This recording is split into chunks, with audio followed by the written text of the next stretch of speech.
नमस्कार दोस्तों, स्वागत है आप सभी का एक बार फिर से हमारे यूट्यूब चैनल पे। मेरा नाम है सुमित मुरारी। आशा करता हूँ आप लोग अच्छे होंगे, आपकी तैयारी अच्छी चल रही होगी। तो देखिए, पुलिस कांस्टेबल एग्जाम के लिए आपका एक दिन का टाइम मिला हुआ है। ठीक है, कल आपका एग्जाम है। अब बहुत से बच्चों के मुझे मैसेज आए थे, सर एंजाइटी हो रही है, सर समझ में नहीं आ रहा क्या होगा। देखिए, ये होता है, ये हर किसी को होता है। जो आपका रैंक 1 लाएगा आपके बीच में से, ठीक है, उसको भी एंजाइटी हो रही होगी, क्योंकि जो पढ़ा होता है ना, जिसने अच्छी तैयारी की होती है उसी को एंजाइटी होती है। जिसने पढ़ा नहीं होगा उसको ज्यादा फर्क नहीं पड़ता है। ठीक है, जो ज्यादा मेहनत करता है उसी को यहाँ पे एंजाइटी होती है। ठीक है, वो नेचुरल है, वो हर किसी को होता है। ठीक है, आपके रैंक 1 वाले को भी ये प्रॉब्लम हो रहा होगा, और जिसने थोड़ा ही पढ़ा है उसको भी हो रहा होगा। ठीक है, अब देखिए, ये यहाँ पे आप छोटी सी वीडियो रहने वाली है, ये एग्जाम से पहले 10 से 15 मिनट की, ज्यादा बड़ी वीडियो रहेगी नहीं। यहाँ पे कुछ बेसिक पॉइंट में एग्जाम के लिए बताऊंगा, जो कि बहुत इंपॉर्टेंट होते हैं एग्जाम हॉल में। आपने पढ़ा है, आपने अपनी तैयारी बेस्ट कर रखी है, उसमें कोई डाउट नहीं है। बस हाँ, कुछ चीजें होती है ना, 2 घंटे कैसे है ना, कि 2 घंटे का पेपर जो होता है, आपके 2 घंटे आपने कैसे दिए, आपने पूरा साल कितना पढ़ा, वो तो ठीक है। बट जो 2 घंटे आपने पढ़ा हुआ, जो ऑब्जेक्ट आउटपुट दिया वहां पे, जितना पढ़ा था आपने, तो वो बहुत डिपेंड करता है कि आपके 2 घंटे के पेपर से ही आपके यहाँ पे फ्यूचर डिसाइड हुआ कि आपने तैयारी जो की थी वो अच्छी की थी या कैसी की थी। ठीक है, तो कुछ पॉइंट मैंने लिखे हुए हैं, इन पॉइंट पे ध्यान देना। ठीक है, ज्यादा लंबा वीडियो नहीं बनाऊंगा, कुछ बेसिक पॉइंट बताऊंगा जो कि आपको कल एग्जाम में जब आप बैठेंगे, कल 11 बजे एग्जाम है आपका। ठीक है, इस टाइम पे आप लोग कल एग्जाम हॉल पे पहुंच चुके होंगे, तो क्या चीजें आपको ध्यान में देनी करके वो चीज यहाँ पे बताऊंगा। ठीक है, बाकी अपने पर भरोसा रखना, सेल्फ बिलीव बहुत जरूरी है।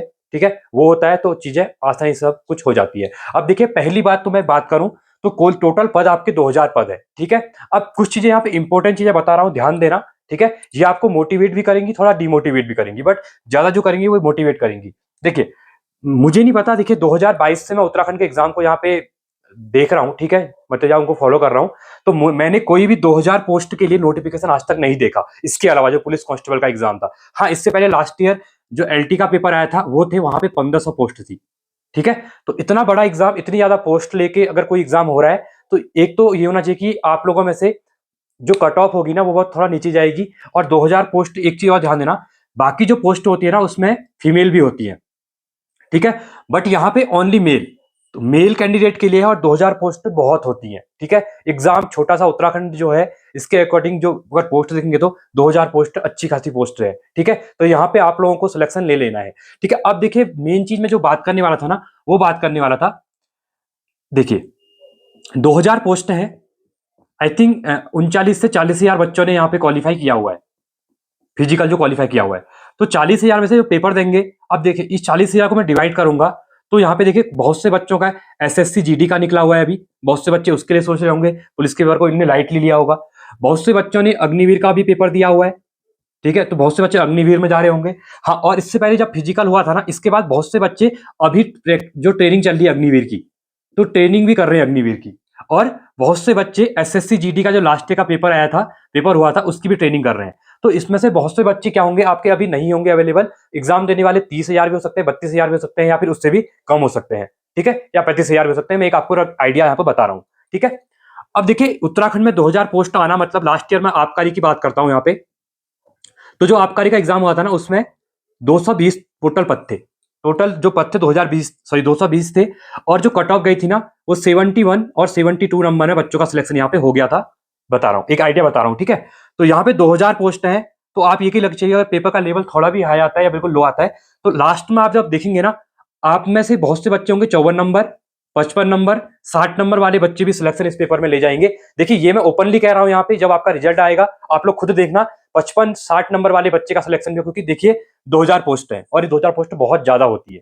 ठीक है, जहां पे 200 पोस्ट होती है ना, वहां पर भी मेरिट 71 से स्टार्ट हो जाती है। तो यहाँ तो 2000 पोस्ट है, तो आपकी मेरिट जो होगी ना, वो 65 से भी 50 से भी शुरू हो सकती है। बट ये डिपेंड करेगा एग्जाम का पेपर कैसा आ रहा है। फिर से कह रहा हूँ, एग्जाम के ऊपर कट ऑफ डिपेंड होती है, वो तो आपको मैं जनरल आइडिया एक बता रहा हूँ। ठीक है, अब इसके ऊपर ज्यादा बात नहीं करेंगे, हम जो मेन बात करने वाले हैं, अब एग्जाम में आपको क्या गलतियां करनी है, क्या नहीं करनी है, इसके ऊपर ध्यान देना है। ठीक है, देखिए पहली बात, अब जो पेपर होगा आपका, ये पोस्ट का मैंने बता दिया है। सिलेक्शन देखिए, आपका फिजिकल किसी का 90 का होगा, किसी का 95 का होगा, किसी का 85 का होगा, किसी का 80 का होगा। तो आपको ये लेके चलना है कि आपको 65-70 नंबर तो लाने लाने हैं, मतलब ये आप सेफ रहेंगे इसमें, इसमें आप सेफ रहने वाले हैं। ठीक है, इससे कम भी जा सकती है, 62 नंबर 60 नंबर में सिलेक्शन हो सकता है, बट वो बात की बात है। बट मैं एक जनरल सेफ इसको बता रहा हूं, जो कि आपको इसके ऊपर कट ऑफ के ऊपर डिपेंड नहीं रहना पड़ेगा। ठीक है, अब गलतियां क्या नहीं करनी है, देखिए पहली बात, जब आप पेपर देने जाएंगे ना, पहली बात तो बरसात का टाइम है, इसका ध्यान देना। बरसात का टाइम है, तो बरसात के टाइम में क्या होता है, रोड कहीं बंद हो जाती है, गाड़ियां भी नहीं मिल पाती हैं। तो आप लोग क्या करेंगे, सेंटर को आज ही देख लेंगे। अगर आप लोग अगर सिटी में पहुंच चुके हैं जहां आपका एग्जाम है, तो सेंटर देख लो कि आपका सेंटर कहां पे है, ठीक है, स्कूल उसको देख लेना। दूसरी बात, यहाँ पे एक चीज जानना है, एग्जाम आपका 11 बजे होगा, एंट्री आपको 10:30 के अंदर मिलती है। क्यों ये चीज क्यों बता रहा हूं, क्योंकि इसमें बहुत से बच्चे ऐसे होंगे ना जो उत्तराखंड के एग्जाम फर्स्ट टाइम दे रहे हैं। क्योंकि अगर इसमें समूह ग का पेपर और भी होते हैं तो ऑलरेडी पेपर दे चुके होते हैं बच्चे। तो पुलिस कांस्टेबल का एग्जाम आपको पता ही है, एज 18 से 22 साल थी इसमें, ठीक है। तो इसमें बहुत से बच्चे जो होंगे, आई थिंक 22 या 23 थी जो भी थी, ठीक है। तो इसमें जो बच्चे हैं ना वो फर्स्ट टाइम एग्जाम दे रहे होंगे, तो इसलिए बताना बहुत जरूरी है। तो आप लोग जब एग्जाम देने जाएंगे ना, आपका एग्जाम ऑफलाइन होता है, ऑनलाइन नहीं होता है, एक चीज ये भी ध्यान रखना, ठीक है। पेपर मिलेगा आपको वहां से और ओएमआर आपको फिल करनी पड़ेगी। तो आपको 10:30 के अंतर्गत एंट्री मिलेगी वहां पे। तो एक काम करिएगा आप लोग, हो सके तो 10 बजे तक सेंटर पहुंच जाइए अपने, 10 बजे तक सेंटर पहुंच जाइए या 9:30 तक पहुंच जाना, क्योंकि आपका बरसात का टाइम है। तो कभी क्या होता है कि पहले पहुंचना बहुत जरूरी है, क्योंकि बाद में एंट्री यहाँ पे नहीं मिलती है, 10:45 के बाद नहीं मिलेगी एंट्री, ठीक है। ये हो गया एग्जाम का टाइम। अब आपको टाइम से पहुंच जाना है। अब गलतियां क्या नहीं करनी, देखिए पहले जब पेपर आएगा ना आपका, अब उसमें देखिए मैं टाइमिंग का बता दूंगा। यहाँ पे देखिए, इसमें आपका 4 सेट होते हैं, ABCD, 4 सेट होंगे। तो इसमें किसी के में 10 क्वेश्चन पे रीजनिंग के होंगे, किसी के पहले सेट में हिंदी के क्वेश्चन होंगे 20, किसी का उत्तराखंड जीएस के क्वेश्चन होंगे पहले सेट में, मतलब स्टार्टिंग एक क्वेश्चन से लेके, और चौथे में डी वाले में हो सकता है किसी के में पहले जीएस के क्वेश्चन होंगे। तो आपको क्या करना है एग्जाम में, आपको पहले रीजनिंग को नहीं करना है, नहीं करना है पहले, नहीं करना है कह रहा हूं मैं। क्योंकि रीजनिंग में 10 क्वेश्चन आएंगे ना, कुछ क्वेश्चन रीजनिंग में ऐसे होंगे, वो क्या करते हैं, आप जब सॉल्व करते हैं ना, तो उसमें क्या होता है, आंसर नहीं निकलना है तो आप लोग उसी में सॉल्व करते रहते हैं, और कब जाके आपके 30 मिनट 45 मिनट निकल गए ना, आपको पता नहीं चलेगा, ठीक है। इसको याद रखना, पहले आपको जीएस, हिंदी या ये है, इन तीनों में से जो करना है पहले उसको करिए, और जो क्वेश्चन लग रहा है टफ है उसको आप छोड़ते हुए आगे चलते जाइए। ऐसा नहीं कि उसमें ध्यान देना है पूरा, उसको अटेंड भी नहीं करना है, आगे चलना है। क्योंकि जब 100 नंबर के क्वेश्चन आते हैं ना, इसमें से 15 क्वेश्चन ऐसे आते हैं वो बहुत आपको समझ में नहीं आएंगे, वो थोड़ा टफ रहते हैं, फर्स्ट टाइम रीड करेंगे ना तो समझ में नहीं आते हैं वो, ठीक है। तो आपको पहले जो क्वेश्चन आ रहे हैं आपको पेपर में टिक करना है। एक चीज और देना, पहले ओएमआर सीट में टिक नहीं करना है। मैं फिर से कह रहा हूं, क्योंकि ये गलतियां मैं अपना एक्सपीरियंस बता रहा हूं, ठीक है। लोग कहते हैं कि आप लोग सीधे ओएमआर भर दो, मैं कह रहा हूं ओएमआर मत भरना। बुक में जो आपका पेपर सेट है वहां पे टिक करो, हल्का हल्का टिक कर लेना, ठीक है। लास्ट में जब आपको लग रहा है कि हाँ अब ये आंसर सही है, तो 20-20 क्वेश्चन करके उनको भर लो बोले को, क्योंकि लास्ट में भी आपको बर्डन नहीं आएगा। 20 क्वेश्चन टिक करो बुक में, उन 20 क्वेश्चनों को आप टिक यहाँ पे टिक कर लो, और क्वेश्चन को ध्यान से पढ़ना। क्योंकि बहुत बार ये होता है ना, इसमें से कौन सा नहीं है, जो ये नहीं है ना, ये इंसान का क्वेश्चन गलत कर देता है अगर इसको ध्यान से नहीं पढ़ते। पेपर को देखिए, यहाँ पे आपको ना पेपर जब होगा ना, कोई जल्दीबाजी नहीं है, पेपर के लिए इनफ टाइम होता है। पेपर का टाइमिंग ना रहता है, आपका आराम से भी पेपर करेंगे ना 1.5 आवर में आपका पेपर आराम से हो जाएगा। आपको जल्दीबाजी नहीं करनी है कि मेरे क्वेश्चन छूटने वाले हैं, क्योंकि जैसे एसएससी के एग्जाम जीडी देते होंगे तो वहां पे लगता है कि हाँ 1 घंटे का पेपर है और एग्जाम पेपर छूट जाएगा, नहीं, यहाँ पे नहीं। यहाँ पे आपका अच्छा खासा टाइम होता है, आपको जल्दीबाजी नहीं करनी है। क्वेश्चन को आराम से पढ़ना है, पूरा ध्यान से एक एक शब्द को पढ़ना है, क्वेश्चन में क्या पूछ रहा है। क्योंकि क्वेश्चन आपको आता होगा, आपने ढंग से नहीं पढ़े होगा, नहीं है पूछा होगा, और आपने है करके पढ़ लिया होगा, तो आंसर गलत हो जाएगा। तो क्वेश्चन को रीड अच्छे से करना है, मेन बात सबसे इंपॉर्टेंट ये है। एग्जाम में जाने से पहले क्वेश्चन को आराम से रीड करिए, फिर उसके बाद टिक करिए। दूसरी बात, अगर आपके जो स्टेटमेंट वाले क्वेश्चन या फिर मैचिंग फॉलोइंग वाले क्वेश्चन आएंगे ना, उनमें जैसे यहाँ पे दिया होगा ABCD, अब नीचे भी दिए होंगे, तो आपको देखना है अगर फर्स्ट का आपका डी बैठा है ना, तो आपको देखना नीचे जो 4 ऑप्शन दिए हैं, तो उसमें से डी वाले कितने हैं। अगर एक ही डी वाला है ना, तो आपको श्योर है कि एक का डी है, तो एक का डी टिक करो, बाकी 3 को पढ़ो भी मत। क्योंकि जब ये आएंगे ना तो भी आपको कंफ्यूज करेंगे ये ऑप्शन, एक बार देख लो। बट ज्यादा आपको लग रहा है ना कि मैं श्योर हूं, तो एलिमिनेट करिए। एलिमिनेशन मेथड से क्या होता है, क्वेश्चन टिक करेंगे, आगे बढ़ेंगे। सभी क्वेश्चनों को पढ़ने की जरूरत नहीं है, अगर सभी क्वेश्चनों को पढ़ेंगे ना, तो लास्ट में पेपर अगर लेंदी पेपर आएगा तो पेपर छूट जाता है।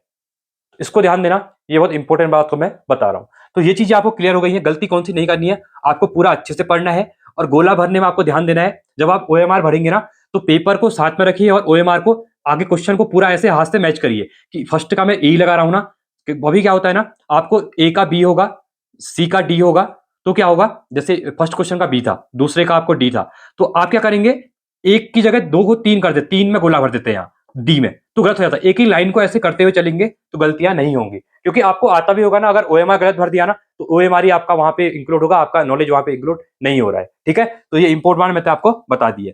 अब अगला आता है सेल्फ बिलीफ की बात करते हैं।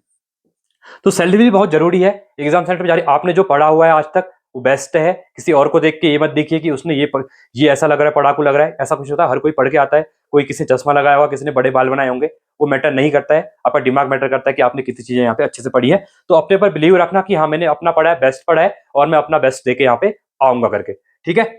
सेफ स्कोर मैंने आपको बता ही दिया है कितना लेके चलना है आपको, 60 से 65 नंबर। अब वो डिपेंड करता है पेपर कैसा आता है, ठीक है। अभी से हम कट ऑफ डिसाइड नहीं कर सकते हैं, बट एक आपको मैं जनरल आइडिया बता रहा हूँ कि 60 से 65 नंबर आप करेंगे ना तो हो जाएगा। उसमें भी आपका 50 नंबर का जीके है, उत्तराखंड जीके हिंदी के साथ, 10 नंबर की रीजनिंग है, 60 नंबर ये हो गए हैं, ठीक है। 10 नंबर की हिंदी आएगी और 30 नंबर का जीएस आएगा, तो आराम से आप नंबर यहाँ पे ला सकते हैं। सब्जेक्ट वाइज टाइम मैंने बता दिया है, पहले आपको जीएस वगैरह करने हैं, हिंदी वगैरह जो भी करना है, बट रीजनिंग को लास्ट में करना है, बस सिंपल है। रीजनिंग को लास्ट में करना है जब और क्वेश्चन आपके हो चुके हैं, ठीक है। तो ये था आपके लिए एक स्ट्रेटेजी वीडियो, आपको कैसे चीजें लेके चलनी है। मेन है एग्जाम टाइम से पहुंच जाना एग्जाम हॉल पे और आराम से पेपर को पढ़ना और ओएमआर को आराम से पढ़ना, मेन चीजें यही है। बाकी आपने कितना पढ़ा है वो आपको कल दिख जाएगा एग्जाम में, ठीक है। तो ऑल द बेस्ट मेरी तरफ से। उसके बाद कल पेपर के बाद आप पेपर सेंड करेंगे मुझे, उसके बाद शाम के टाइम पे हम लोग पेपर का एनालिसिस कर लेंगे कि और एक कट ऑफ भी यहाँ से बता देंगे कि हाँ कितनी कट ऑफ यहाँ पे बन सकती है, ठीक है। अच्छे से कीजिए, आज का दिन है, थोड़ा रिलैक्स कीजिए चीजों को। हल देखिए, अब एक चीज कहने की बातें होती है कि आज नहीं पढ़ना चाहिए, एक दिन पहले पढ़ाई छोड़ दो, ऐसा नहीं होता है। क्योंकि हर किसी के मन में एक अंदर से एंजाइटी रहती है कि हाँ कुछ और पढ़ लेंगे तो कुछ हल्का। देखिए ज्यादा स्ट्रेस मत लेना, हल्का हल्का देख लो चीजों को, जो आपको लग रहा है कि हाँ यहाँ से क्वेश्चन आते हैं और ये मेरे नोट्स हैं, इनको देखे ना। क्योंकि बहुत बार ऐसा होता है ना, जो आप पढ़ के जाते हैं ना वो लास्ट टाइम पे पढ़ा हुआ वहां पे एग्जाम में सीधे भी आ जाता है, ठीक है। तो हल्का हल्का चीजों को देखिए, ज्यादा स्ट्रेस लेने की जरूरत नहीं है। जो आपने नोट्स बनाए उनको देख लो एक बार, क्विक रिवीजन कर लो, और उत्तराखंड के जो परीक्षा वाली पढ़ रहे हैं तो उसके आगे के पेज है उनको एक बार रिवीजन कर लो। जनगणना हो गया, जनजाति वाले जो क्वेश्चन चैप्टर हो गए उनसे पढ़ लो, ठीक है। तो ऑल द वेरी बेस्ट, अच्छे से एग्जाम को देना। और सभी लोग यहाँ पे कांस्टेबल बल के दिखाएंगे, वर्दी की जो वर्दी है, वर्दी पहन के दिखाएंगे, ठीक है। तो आज के इतना ही। Thanks for watching. जय हिंद, वंदे मातरम।